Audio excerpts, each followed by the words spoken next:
গত ১৫ বছরে জামায়াতের ওপর আওয়ামী লীগ সরকার যে নির্যাতন করেছে তা ক্ষমা করে দেওয়ার ঘোষণা দিয়েছেন জামায়াতে ইসলামীর আমির ডাক্তার শফিকুর রহমান।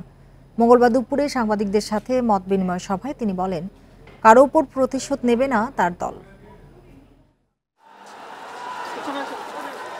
গণ অভ্যুত্থানের শেষের দিকে জামায়াত শিবির নিষিদ্ধের প্রজ্ঞাপন জারি করেছিল শেখ হাসিনা সরকার। কিছুদিন আগে অন্তর্বর্তী সরকার জামায়াতে ইসলামী ও ইসলামী ছাত্র শিবির নিষিদ্ধ করার সেই প্রজ্ঞাপন বাতিল করেছে।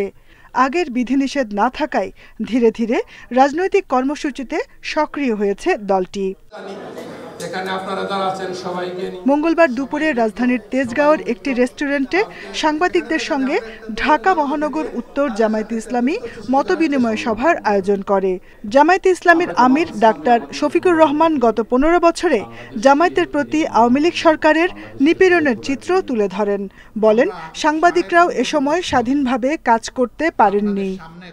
অতীতে আপনাদের হাতের কলমকে ফ্রিজ করে রাখা হয়েছিল, একটা অদেখা হ্যান্ডকাপ আপনাদেরকে পরিয়ে দেওয়া হয়েছিল।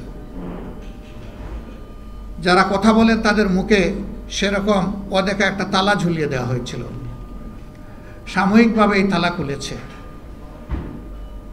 আমরা যখন জেগেই উঠেছি, আমাদের আর ঘুমাবার প্রয়োজন নেই। তবে জামায়াতে ইসলামীর ওপর নিপীড়নের জন্য কারো প্রতি কোনো প্রতিশোধ নেওয়া হবে না বলেও আশ্বস্ত করেন তিনি। হিংসার রাজনীতির অবসান অবশ্যই চাই, প্রতিশোধের রাজনীতির অবসান চাই। অনেকে বলেছেন, আপনারা মাফ করে দিচ্ছেন কেন?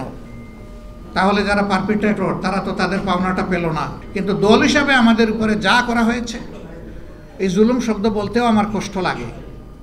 যা করা হয়েছে আমরা আল্লাহর রাস্তায় তা ক্ষমা করে দিলাম। দল হিসাবে আমরা কোনো প্রতিশোধ নেব না। বাংলাদেশকে নতুনভাবে গড়তে উদার নেতৃত্ব দরকার বলেও মন্তব্য করেন জামায়াতে ইসলামের আমির। তবে আল্লাহ তাআলার সৃষ্টির প্রতি আমি সম্মান পোষণ করার পক্ষে। Jahanara Parvin, independent news, Dhaka.